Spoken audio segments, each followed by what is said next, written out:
அனைவருக்கும் வணக்கம். எந்த ஒரு விஷயத்திலுமே நிதானத்தை கடைபிடித்து காரியங்களை கரை சேர்க்கும் மிதுன ராசிக்காரர்களுக்கு எல்லா நலமும் வளமும் பெற்று ஏற்றமும் மாற்றமும் பெறணும்னு சொல்லி தமிழ் புத்தாண்டு நல்வாழ்த்துக்களை தெரிவிச்சுக்கிறேன். ஜோதிட ரீதியாக உங்களுக்கு இந்த தமிழ் புத்தாண்டானது எப்படி அமைஞ்சிருக்குன்னு சொல்லியும், நினைச்ச காரியமெல்லாம் நிறைவேறுமா, தொழில் வியாபார ரீதியாக எப்படி அமைஞ்சிருக்கு, குடும்பம் குழந்தைகளுக்கு எப்படி அமைஞ்சிருக்குன்னு சொல்லி இந்த வீடியோவில் விரிவாக தெரிஞ்சுக்க போகிறோம். இந்த வீடியோ உங்களுக்கு கண்டிப்பாக பயனுள்ளதாக அமையும். வீடியோவை ஸ்கிப் பண்ணாமல் முழுசாக பாருங்கள். நீங்கள் இப்போ தான் புதுசாக நம்ம சேனலை பார்க்குறீங்க அப்படின்னா இப்போவே சப்ஸ்கிரைப் பண்ணி கூடவே பெல் ஐக்கானையும் கிளிக் பண்ணுங்கள். வாங்க வீடியோக்குள்ளே போகலாம். மிதுன ராசிக்காரர்களுக்கு இந்த தமிழ் புத்தாண்டானது சனி பகவான் ராசிக்கு 10ஆம் இடமான தொழில்ஸ்தானத்தில் சஞ்சரிக்க போகிறார். வருட துவக்கத்தில் ராசியில் சஞ்சரிக்கும் குரு பகவான் 2/6/2026 முதல் தனம் வாக்கு குடும்பஸ்தானம் சென்று பலன் தரப்போகிறார். 5/12/2026 முதல் கேது பகவான் தனஸ்தானத்திலும் ராகு பகவான் அஷ்டமஸ்தானத்திலும் சஞ்சரிக்க போகிறாரு. இயல்பாகவே உள்ளுணர்வால் எதிர்வரக்கூடிய நன்மை தேவைகளை அறியக்கூடிய சக்தி நிறைஞ்சவங்க இந்த மிதுன ராசிக்கு அருங்கன்னு சொன்னால் மிகையாகாது. தற்போது கேந்திரமும் திரிகோணமும் பல பெறுவதால் மிதுன ராசியினர் நிம்மதி பெருமூச்சு விடலாம். கிணத்துல விழுந்த கல்லா இருந்த அனைத்து முயற்சிகளும் பலிதமாக போகுது. வட்டிக்கு வட்டி கட்டி மேல முடியாமல் தவிச்சவங்களுக்கு கடனில் இருந்து மேலக்கூடிய மார்க்கம் தென்படுது. பூர்வீக சொத்துக்களை பிரிக்கிறதுல ஏதாவது கருத்து வேறுபாடு இருந்தால் இப்போ அது சரியாயிடும். தந்தை வழி உறவினர்களிடமிருந்து கருத்து வேறுபாடு குறைய போகுது. வருமானம் தரக்கூடிய புதிய வாய்ப்புகள் உங்களுக்கு கிடைக்க போகுது. கைவிட்டு போனதெல்லாம் தேடி வரப்போகுது. தொழிலை இழுத்து மூடிட்டு வேற வேலைக்கு போயிடலாமாங்கிற நம்பிக்கை இழந்திருந்தவங்க கூட வாழ்க்கையில் செட்டில் ஆயிரும் வகையில் மாற்றமான நல்ல சுப பலன்கள்லாம் இந்த வருடம் உண்டாக போகுது. சொத்து தொடர்பான வழக்குகள்லாம் முடிவுக்கு வரப்போகுது. வீடு, நிலம், தோட்டம், வாகனம் வாங்கும் வாய்ப்பு இருக்கு. விவசாயிகளுக்கு பழைய விவசாய கடன் அல்லது வட்டி தள்ளுபடியாக போகுதுங்க. எல்லை தகராறு நீங்கும். பாகப்பிரிவினை சுமூகமாகும். தந்தையின் அன்பும் அனுசரணையும் உங்களுக்கு கிடைக்க போகுது. அதிக அலைச்சல் மிக பயணங்கள்லாம் செய்ய நேரிடுங்க. புதிய தொழில் கூட்டாளிகள் ஒப்பந்ததாரர்கள்லாம் கிடைப்பாங்க. வெளிநாட்டு வேலை, அரசு உத்தியோக முயற்சி பலன் தரப்போகுதுங்க. சிலருக்கு தலைவலி, ஞாபக மறதி அல்லது காது, மூக்கு, தொண்டை நரம்பு தொடர்பான பிரச்சனைகள்லாம் ஏற்பட வாய்ப்பு இருக்கு.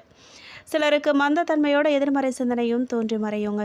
ஆனாலும் பெரிய பாதிப்புகள் எதுவும் ஏற்படாது அப்படிங்கிறத உறுதியாக சொல்லலாம். ஏதேனும் பாதிப்பு இருந்தால் தக்க மருத்துவரை அணுகி ஆலோசனை பெறுவது நல்லது. வீடு அல்லது அலுவலகத்தை மாற்ற நேரிடுங்க. மிகப்பெரிய தொழில் நிறுவனங்களை நடத்தி வரவங்க தொழிலுக்கு தேவையான இன்சூரன்ஸு செஞ்சுக்கிறது நல்லது. பல தலைமுறையாக பித்ரு தாக்கத்தால் பாதிக்கப்பட்டவங்க உங்களுடைய ஜாதகத்தை சரி பார்த்து திலஹோமம் செய்ய ஏற்ற காலம் இந்த வருடம். மேலும் திருமணத்தை பொறுத்த வரைக்கும் திருமணம் தொடர்பான பாவங்களான 2ஆம் 8ஆம் இடத்திற்கான குருவின் சம்பந்தம் இருக்கிறதால குரு கடாட்சத்தால் இதுவரைக்கும் தடைப்பட்ட திருமணம் இனிதான் நடந்து முடிய போகுதுங்க. மாங்கல்ய தோஷம், கலத்திர தோஷம் விலக போகுது. உங்கள் மனசுக்கு பிடிச்ச வாழ்க்கை துணை அமைய போகுது. குருவருளாலும் திருவருளாலும் திருமணம் கோலாகலமாக நடைபெற போகுது. மறுமணத்திற்கும் முயற்சி செய்கிறவங்களுக்கு இழந்த இன்பம் மறு திருமணத்தால் மீண்டும் கிடைக்க போகுது. பொருளாதாரத்தை பொறுத்த வரைக்கும் தனம் வாக்கு குடும்பஸ்தானத்தில் குரு கேது சேர்க்கை ஏற்பட போதுங்க. புதிய சொத்து வாங்கிறது, விற்கிறது போன்றவையில் விழிப்போட நீங்கள் இருக்கிறது நல்லது. சொத்துக்காக தெரியாத நபரை நம்பி முன்பணம் கொடுக்கக்கூடாது. திடீர் அதிர்ஷ்டம், உயில், காப்பீடு, முதிர்வு தொகை போன்றவற்றின் மூலமாக தன லாபங்கள்லாம் உங்களுக்கு ஏற்பட போகுது. சிலருக்கு நீச வழியில் பொருளும் பிறரின் சொத்தும் கிடைக்க போகுது. பெண்களை பொறுத்த வரைக்கும் மிதுனராசி பெண்களுக்கு இது வாழ்வியல் மாற்றம் தரும் வருடமாக அமையப்போகுது. இதுவரைக்கும் நிலையான உத்தியோகம், தொழில் இல்லாமல் கவலை அடைஞ்ச பெண்களுக்கு நிலையான நிரந்தரமான உத்தியோகம் கிடைக்க போகுது. பதவி உயர்வு, ஊதிய உயர்வு உங்களை உற்சாகப்படுத்தும். தொழில் வளர்ச்சி மற்றும் குடும்பத்துக்கு தேவையான பணம் கிடைக்கும். விண்ணப்பித்த கடன் தொகையும் வந்து சேரும். வாழ்க்கை துணையின் ஆரோக்கியத்தில் நிலவிய குறைபாடுகள் அகலும். கணவர் மற்றும் பிள்ளைகளோட மகிழ்ச்சியாக நீங்கள் இருக்க போகிறீங்க. என்னங்க இது அநியாயம்?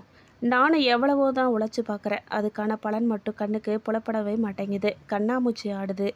இதுக்கு முடிவே இல்லையான்னு 2 வருஷமாக புலம்பிட்டு இருந்தவங்களுக்கு இந்த சிரமத்துக்கு முற்றுப்புள்ளி வைக்கும் புத்தாண்டு வந்துருச்சுங்க. கவலையே படாதீங்க. இனி சந்தோஷந்தான். அலுவலகத்தில் உங்களுடைய பணிகளில் கூடுதல் கவனம் செலுத்த ஆரம்பிச்சிருவீங்க. இனிமே பாராட்டுகள் தான் கிடைக்க போகுது. ஆக இது வரைக்கும் நீங்கள் எதிர்பார்த்த சலுகைகள்லாம் இப்போ கிடைக்க போகுது பாருங்கள். வருட ஆரம்பத்திலேயே வாழ்க்கைகளை கட்டிவிடுங்கிறது நல்ல செய்தி. சிலருக்கு இடம் மாறுதல்களுக்கான உத்தரவு வரக்கூடும். உங்களில் சிலருக்கு அலுவலக பணி காரணமாக வெளிநாட்டுக்கு அனுப்புவாங்க. கலங்காமல் போயிட்டு வாங்க. வியாபாரத்தில் எதிர்பார்க்கும் லாபத்தை விட கொஞ்சம் குறைவாக கிடைச்சாலும் நஷ்டம் இருக்காது. குழப்பமாக இருக்கா? வியாபாரம் அபிவிருத்தி அடைய கூடுதலான முயற்சியும் உழைப்பும் தேவைப்படுதுங்க. அதை நீங்கள் நல்ல முறையில் செய்வீங்க. புதிய வாகனம் வாங்கும் யோகம் உங்களுக்கு உண்டாகும். அது தனிப்பட்ட உத்தியோகத்துக்கு வாங்கி மனைவி குழந்தைகளை சந்தோஷமாக மால்களுக்கு கூட்டி போக நீங்கள் இருக்கலாம். வியாபார நிமித்தமாக பயன்படுத்தி லாபம் சம்பாதிக்கவும் இருக்கலாம். ஆக ஏதோ ஒரு வகையில் லாபம் மகிழ்ச்சி உத்தரவாதம் தாங்க. சிலருக்கு எதிர்பாராத அதிர்ஷ்ட வாய்ப்புகளும் ஏற்படும். பலர் காத்திருக்கும் விஷயம் ஒன்றில் உங்களுக்கு திடீர் முன்னுரிமை கிடைச்சி அயர வைக்க போகிறீங்க. தெய்வ பக்தியும் ஆன்மீகத்தில் நாட்டமும் அதிகரிக்குங்க. தந்தை வழியில் எதிர்பார்த்த விஷயம் ஒன்று நல்லபடியாக முடிய போகுது. பல வருஷமாக சோர்வடைய செஞ்சுட்டு இருந்த வழக்குன்னு ஒன்று அப்பாடான்னு முடிய போகுது. நீங்கள் சந்தோஷ பெருமூச்சு வெளிப்படுத்தும்படி முடிவுக்கு வரும். பொன்பொருள் சேர்க்கைக்கு வாய்ப்பு இருக்குது. வாழ்க்கை துணை வழி உறவினர்களால் எதிர்பாராத ஆதாயம் கிடைக்கிறதுக்கு வாய்ப்பு இருக்குது. சகோதர வகையில் எதிர்பார்த்த விஷயம் சாதகமாக முடியும். வம்பு வழக்கு சண்டை என்று எதுவுமே இல்லாமல் கவனமாக நீங்கள் இருப்பீங்க. இருந்தாலும் நீங்களாக முன் வந்து வழக்கு போட வேண்டாம். கோர்ட்டு படி கட்டுப்படியாகாது. வருடத்தின் முதல் பாதியில் நீங்கள் என்ன பேசினாலும் அதனால் நன்மை ஏற்படும். வருடத்தின் இரண்டாம் பாதியில் புதிய உத்தியோகம் கிடைக்கலாம். அல்லது இருக்கும் வேலையில் பதவி உயர்வு கிடைத்து உங்களை உயர்த்தலாம். நீங்கள் முயன்றால் மட்டுமே வேறு வேலை கிடைக்குங்கிறது மட்டும் நினைவில் வச்சுக்கோங்க. நன்மையும் லாபமும் கொஞ்சம் நிதான போக்கில் தான் நிகழும். அதனால் என்னங்க, நிகழட்டும். மொத்தத்தில் கலகலப்பான வருடமாக உங்களுக்கு இருக்க போகுது. மேலும் உங்கள் ராசிக்கு 9ஆம் வீட்டில் இந்த பராபவ தமிழ் புத்தாண்டு பிறக்கிறதால தடைகள்லாம் உடைபட போகுது. தைரியமாக நீங்கள் முக்கிய முடிவுகள்லாம் எடுப்பீங்க. மனக்குழப்பங்கள் நீங்கும். பணவரவு திருப்திகரமாக இருக்குங்க. உங்களின் செல்வாக்கு கண்டிப்பாக உயரப்போகுது. குடும்பத்தில் அமைதி திரும்பும். தடைப்பட்ட சுப காரியங்கள் வெகு விமர்சையாக நடக்க போகுது. கணவன் மனைவிக்குள்ளே விட்டு கொடுத்து போவீங்க. பிள்ளைகளால் உறவினர் மத்தியில் பெருமை அடைய போகிறீங்க. சகோதர வகையில் இருந்து வந்த கருத்து வேறுபாடுகள்லாம் மறைய போகுதுங்க. வெகு நாட்களாக பேசாமல் இருந்து வந்த சகோதரர்கள்லாம் இனி பேச போகிறாங்க. மேலும் 14/4/2026 முதல் 1/6/2026 வரை ராசிக்குள் குரு பகவான் அமர்ந்திருக்கிறதால பெரிய நோய் இருக்கிறத போன்ற பிரம்ம உங்களுக்கு ஏற்படும். உடற்பயிற்சியை மேற்கொள்வது நல்லதுங்க. வீணாக கோவப்படாதீங்க. 2/6/2026 முதல் 31/10/2026 வரை மற்றும் 25/1/2027 முதல் 13/4/2027 வரை குரு பகவான் 2ஆம் வீட்டுக்கு போகிறதால அலைபாய்ந்த மனசு இனி அமைதியாக போகுது. பேச்சில் கம்பீரம் பிறக்க போகுது. வெளிவட்டாரத்தில் உங்களுடைய செல்வாக்கு உயருங்க. மறைமுக எதிர்ப்புகளை முறியடிக்க போகிறீங்க. வற்றிய பணப்பை நிரம்ப போகுது. பூர்வீக சொத்து சம்பந்தப்பட்ட வழக்குகள்லாம் சாதகமாக போதுங்க. 31/10/2026 முதல் 25/1/2027 வரை அதிசாரமாக குரு பகவான் 3ஆம் வீட்டுக்கு செல்வதால் உணர்ச்சி வசப்பட்டு பேசுவீங்க. சுற்றி இருக்கிறவங்களில் யார் நல்லவங்கிறத உணர போகிறீங்க. மேலும் ராசிக்கு 10ஆம் வீட்டில் சனி பகவான் தொடர்வதால் பாதியிலேயே நின்று போன வேலைகள்லாம் முழுமையடைய போதுங்க. மனைவி வழியில் உங்களுக்கு உதவி கிடைக்க போகுது. பூர்வீக சொத்து பிரச்சனைகள்லாம் முடிவுக்கு வரப்போகுது. வெளிமாநில புண்ணிய ஸ்தலங்கள்லாம் போய் வர போகிறீங்க. இல்லத்தரசிகளுக்கு குடும்பத்தில் நிம்மதி கிடைக்க போகுது. அடகுல இருந்த நகைகளில் சில வீட்டுக்கு கொண்டு வருவீங்க. நல்ல நிறுவனத்திலிருந்து வேலை வாய்ப்பு பெறப்போகுதுங்க. பெற்றோரின் விருப்பங்களை நிறைவேற்ற போகிறீங்க. மாணவ மாணவிகளுக்கு உயர்கல்வியில் வெற்றி உண்டாக போகுது. வியாபாரத்தில் சந்தை நிலவரம் அறிந்து கொள்முதல் செய்ய போகிறீங்க.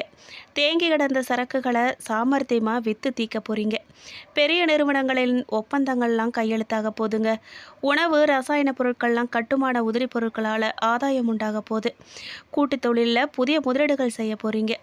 உத்தியோகத்தில் உங்களை குறை கூறிக்கிட்டு இருந்தவங்க அதிகாரி வேறு இடத்துக்கு மாற்றப்படுவாங்க. கணினித்துறையினருக்கு வெளிநாட்டிலிருந்து புதிய வாய்ப்புகள்லாம் தேடி வரப்போகுதுங்க. கலைத்துறையினருக்கு மூத்த கலைஞர்களின் ஆதரவு கிடைக்க போகுது. தொட்டத்து காரியங்கள்லாம் துளங்குறதோட சாதிச்சு காட்டும் வருடமாகவும் இந்த வருஷம் இருக்க போகுது. மேலும் பராபவ வருஷம் முழுவதுமே அற்புதமான யோகங்கள் உங்களுக்கு கிடைக்க போகுது. ஆன்மீக பயணங்கள் போவீங்க. விலகி போனவங்கள்லாம் நெருங்கி வருவாங்க. குடும்பத்தில் குழப்பங்கள்லாம் நீங்கி மனமகிழ்ச்சி அதிகரிக்க போகுது. பண வருமானம் திருப்திகரமாக இருக்க போகுது.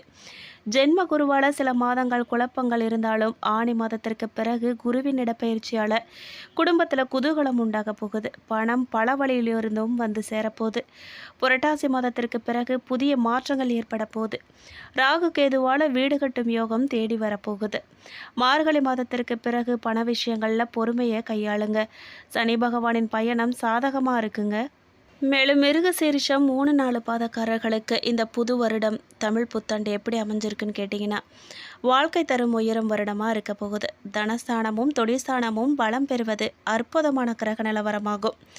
வெளிநாட்டு ஏற்றுமதி மூலமாக நல்ல லாபம் கிடைக்க போகுது. சிலருக்கு வாடகை வருமானத்தை அதிகரிக்கும் சொத்துகள் சேரப்போகுது. தந்தை மகன் உறவு சிறப்பாக இருக்கும். கடன் பிரச்சனையிலிருந்து முற்றிலும் நீங்கள் நிவாரணம் கிடைக்க பெறுவீங்க. பித்ருக்கள் தொடர்பான வழிபாட்டின் மூலமாக காரிய சித்தி கிடைக்க போதுங்க. தொழில் நிமித்தமாக பிரிந்த தம்பதியினரில் சேர்ந்து வாழ போகிறாங்க. தொழில் வளர்ச்சி சிறப்பாக இருக்க போகுது. அன்றாடம் கூலி வேலை செஞ்சு சம்பாதிக்கிறவங்க சொந்த தொழில் செய்து பெரும் வருமானம் ஈட்டும் நேரமும் வந்துருச்சுங்க. வறுமை கோட்டுக்கு கீழே இருக்கிறவங்களோட வாழ்க்கை தரம் உயரப்போகுது. தனவரவு சிறக்க போகுது. பணம் கொடுக்கல் வாங்கல் சீராக இருக்கும். குடும்பம் மகிழ்ச்சியாக இருக்கும். தேவைகள் அனைத்துமே நிறைவேறும். வீட்டில் விலை உயர்ந்த அழகு ஆடம்பர பொருட்களின் சேர்க்கை அதிகரிக்கும். ஒரு சிலர் பூர்வீக சொத்தை வித்துட்டு புதிய சொத்து வாங்குவாங்க. மேலும் திருவாதிரை நட்சத்திரக்காரர்களுக்கு தடை தாமதங்கள் விலகி பாக்கிய பலன் உண்டாகும் வருடங்க இது. குடும்பத்தில் மகிழ்ச்சியும் உற்சாகமும் அதிகமாக இருக்கும். கடந்த கால நெருக்கடிகள்லாம் குறைய துவங்கும். நினைச்சதை நிறைவேற்றக்கூடிய ஆற்றலை நீங்கள் பெற போகிறீங்க. முன்னேற்ற பாதையை நோக்கி அடியெடுத்து வைக்க போகிறீங்க. வியாபாரம் நல்ல முறையில் நடக்குங்க. புதிய ஒப்பந்தங்கள்லாம் கிடைக்கும். வேலை இல்லாதவங்களுக்கு நல்ல வேலை கிடைக்கும். மறைமுக ஆதாயம் உண்டாகும். வரா கடன்னு முடிவு செஞ்ச பணம் உங்களை தேடி வரும். மனைவி பிள்ளைகளுக்கு தங்க நகைகள்லாம் வாங்கி கொடுத்து மகிழ்ச்சி படுத்த போகிறீங்க. திருமணம் குழந்தை பாக்கியம் போன்ற சுபகாரியங்கள் அனுகூலமாகுங்க. வீடு கட்ட வாகனம் வாங்க உகந்த நேரம் இது. உழைப்பும் அதிர்ஷ்டமும் பலன் தரும் நேரங்க. விரோதமாக இருந்தவங்க கூட அன்பாக பேச போகிறாங்க. குடும்ப தேவைகள் பூர்த்தியாகும். நோய் தாக்கம் குறையும். பெரிய தொழிலதிபர்கள் அரசுக்கு முறையான வருமான வரி விற்பனை வரி போன்றவற்றை தாக்கல் செய்கிறது நல்லது. மேலும் புனர்பூசம் நட்சத்திரம் 1, 2, 3 பாதக்காரர்களுக்கு சிறிய முயற்சியால் வெற்றியும் சாதனையும் படைக்கும் வருடங்க இது. வெளிவட்டாரத்தில் செல்வாக்கும் சொல்வாக்கும் அதிகரிக்க போகுது. உறவினர்களும் நண்பர்களும் ரொம்பவே உதவியாக இருக்க போகிறாங்க. ஒரு மனுஷனை சமுதாயத்தில் தலைநிமிர்ந்து நிற்க செய்கிறது தொழில் தான். அந்த தொழில்ஸ்தானத்தை பார்க்கும் குரு தொழில் முன்னேற்றம் குறித்து கனவுகள் மற்றும் லட்சியங்களை நிறைவேற்ற போகிறாரு. தொழில் மூலமாக புகழ், அந்தஸ்து, கௌரவம் உயரப்போகுது. சமுதாயத்தில் தொழில்துறை முன்னிலையில் இருக்கிறவங்களோட நட்பும் அறிமுகமும் கிடைக்க போகுது. சிலர் கடன்பட்டு புதிய தொழில் துவங்கலாம். நிலப்புலன்கள் உயர் ரக 2, 4 சக்கர வாகனங்கள் சேரும். இதுவரைக்கும் சொந்த வீடு வாகனம் இல்லாதவங்களுக்கு சொந்த வீடு வாகனம் அமையும். விற்க முடியாமல் கிடந்த சொத்துக்களுக்கு நல்ல விலை கிடைக்க போகுது. சொத்துக்களுக்கு நல்ல வாடகைதாரர்கள் கிடைப்பாங்க. விவசாயிகளுக்கு அமோக விளைச்சல் உண்டாகும். தடைப்பட்ட குத்தகை வருமானம் வசூலாகும். தாயின் அன்பு ஆசீர்வாதத்தில் மனம் லயிக்க போகுது. பரிகாரமாக மிதுன ராசிக்காரங்க தினமும் மாலை வேளையில் லக்ஷ்மி நரசிம்மரை வழிபட தொடர்ச்சியான வெற்றிகள் உண்டாகும். மேலும் புதன்கிழமை தோறும் அருகில் இருக்கும் பெருமாள் கோயிலுக்கு போங்க. முடிஞ்ச வரைக்கும் திவ்ய தேசங்களுக்கும் போங்க. செல்வங்கள் குவியுங்க. தாமரைப்பூவை அருகில் இருக்கும் பெருமாளுக்கு அர்ப்பணம் பண்ணுங்க. அவர் எல்லாத்தையும் சீராக நடத்தி வைப்பார். மேலும் குலதெய்வ வழிபாடும் கற்பக விநாயகர் வழிபாடு தேங்காய் உடைச்சு மேற்கொள்ளுங்க. நன்மைகள் நடந்தேறும். மேலும் இந்த வீடியோ உங்களுக்கு பிடிச்சிருக்கணும், பயனுள்ளதாக இருந்திருக்கணும் நம்புகிறோம். வீடியோ பற்றின கருத்துக்களை கண்டிப்பாக கமெண்ட் பாக்ஸில் பதிவிடுங்க. நீங்கள் இப்போ தான் புதுசாக நம்ம சேனலை பார்க்குறீங்க அப்படின்னா இப்போவே சப்ஸ்கிரைப் பண்ணி கூடவே பெல் ஐக்கானையும் கிளிக் பண்ணுங்கள். நன்றி.